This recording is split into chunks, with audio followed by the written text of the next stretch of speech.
بسم اللہ الرحمن الرحیم۔ خواتین و حضرات، ایک اور سوال آیا ہوا ہے کہ اصالِ ثواب کے حوالے سے بہت لمبا کسی نے لکھ کے بھیجا ہوا ہے۔ مختصراً میں بتا دیتا ہوں، اصالِ ثواب اہل سنت کے نزدیک دلائل سے جائز ہے، ثابت ہے، اور اس کی کرک سمجھ لیجیے۔ تفصیلی دلائل ہر ایک کو پتہ ہے، جو ان کے منکر ہیں ان کو بھی پتہ ہے، جو اس کے قائل ہیں ان کو بھی پتہ ہے۔ لیکن میں آپ کو روح بتا دوں، ہر نیک عمل سے ایک اجر جنریٹ ہوتا ہے، پیدا ہوتا ہے۔ آپ نے کسی کو پانی بھی پلایا تو اس سے ایک اجر بنتا ہے۔ اب وہ آپ کوئی کام کر رہے ہیں، اس سے اجر وہ اجر آپ اپنے پاس بھی رکھ سکتے ہیں، چونکہ وہ آپ کے نام اعمال میں آ گیا، اور آپ اس اجر میں کسی کو شریک کرنا چاہتے ہیں، شریک بھی کر سکتے ہیں۔ مثلا دیکھیں نا، آپ نے محنت کی، آپ نے محنت کر کے 50,000 روپیہ کمایا، اب وہ آپ کی محنت کا صلہ آپ کی جیب میں ہے۔ آپ چاہیں تو اس 50,000 کو کسی غریب پر خرچ کر دیں، 10,000 40,000 اپنے پاس رکھ لیں، اور آپ چاہیں سارا ہی اس کو دے دیں، یہ آپ کا اپنا اختیار ہے۔ بالکل یہی اصالِ ثواب کا معاملہ ہے۔ ہر نیک کام کا جو اجر ہے، آپ اس میں دوسروں کو شریک کر لیتے ہیں، وہ حیات ہوں یا وہ حیات نہ ہوں، فوت ہوں، ان کو اس کا حصہ پہنچ جاتا ہے۔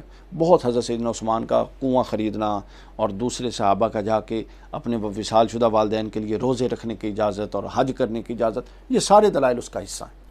لیکن اس کے اندر ایک اور پہلو ہے جو بیان نہیں کیا جاتا، معذرت کے ساتھ وہ میں بیان کر دوں گا، سچ بولوں گا۔ اصالِ ثواب کے نام پر جو رسمیں بن چکی ہیں، کلخانی فرض ہے، 40واں فرض ہے، 40واں کرنا فرض ہے، 10واں فرض ہے، ان کی کوئی حیثیت نہیں ہے۔ یہ اسی طرح کی چیزیں ہیں، یہ مستحب عمل ہے، اگر کوئی کرے تو بڑا اس کا ثواب ہے۔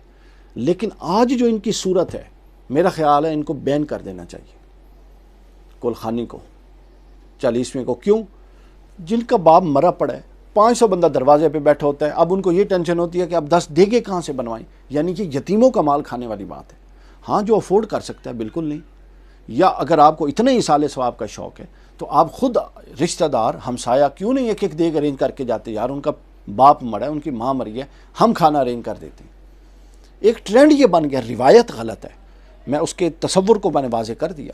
روایت کیا ہے کہ جس طرح اب شادی کے لیے 10 لاکھ چاہیے، مرنے کے لیے بھی 5-7 لاکھ چاہیے، نہیں تو لوگ نہیں چھوڑتے، برادری نہیں چھوڑتی۔ لوگ کلخانیاں رکھ کے پیسے مانگ رہے ہوتے ہیں، ادھار اٹھاتے ہیں، میں نے خود اپنی آنکھوں سے دیکھا۔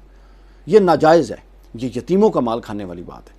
ایک مستحب عمل ہے کھانا کھلانا، کوئی کھلا سکتا ہے تو 100 دفعہ کھلائے، لیکن یوں کسی کو معاشرتی طور پہ باؤنڈ کر دینا، صرف سود استحصال نہیں ہے، یوں کلخانی کی روٹیاں بھی استحصال ہیں، یوں 40ویں کے اوپر 6-6 10-10 دیگیں جن کے کھانے اور بجلی کے بل دینے کے پیسے نہیں ہیں، ان کے لیے یہ استحصال ہے، یہ ناجائز عمل ہے، حرام عمل ہے۔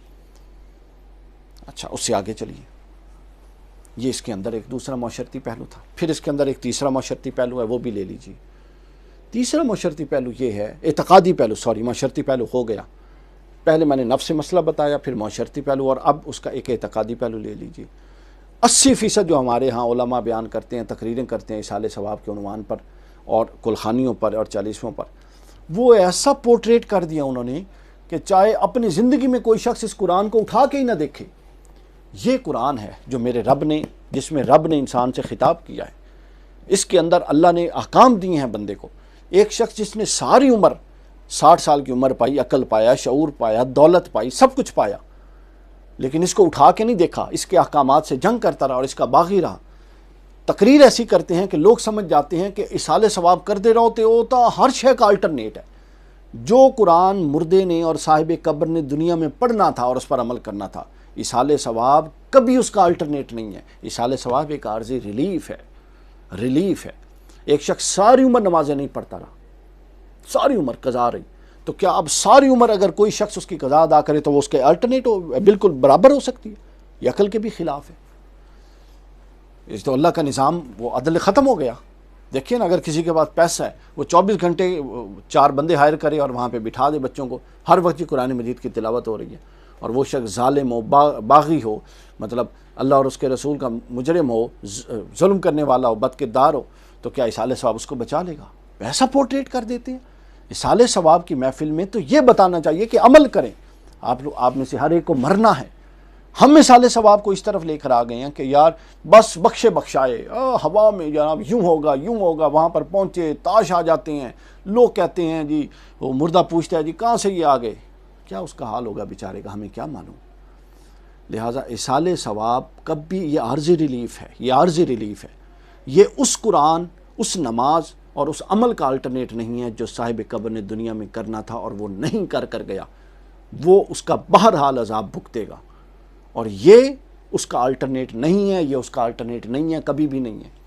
وہ ایک عارضی ریلیف ہے چونکہ اللہ کا کلام ہے اور اس کے اندر سے ایک اجر جنریٹ ہوتا ہے، وہ جب آپ اس کو شیئر کرتے ہیں کسی کو تو ظاہر ہے اس کو ایک ریلیف ہوتا ہے۔ اس کے سمجھنے کے لیے بہترین مثال وہ ہے کہ وہ جو بہت ساری مثالیں دی جا سکتی ہیں، موضوع بڑھ جائے گا، میں مثال اب نہیں دینا چاہتا، تو لہٰذا میں نے کانسیپٹ واضح کر دیا۔ ایک اصال ثواب کا نفس مسئلہ ہے وہ واضح کر دیا، پھر اصال ثواب کی معاشرتی جو اب روایت بن گئی ہے کلخانیوں والی اس پر بات کر دی، اور پھر جو اعتقادی خرابی لوگوں کو ڈالی جا رہی ہے، اور لوگوں یہ سمجھایا جا رہا ہے کہ جس نال اصال ثواب نہ 500 قرآن چلے گئے، وہ بے شک ساری عمر اس نے قرآن ہاتھ ہی نہ لایا ہوئے اور قرآن دا باغی رہے ہوئے ساری عمر، وہ تو جناب کمال جنتوں میں جائے گا، ایسا کچھ نہیں ہے۔ اللہ تعالیٰ ہم سب لوگوں کی ہدایت دے۔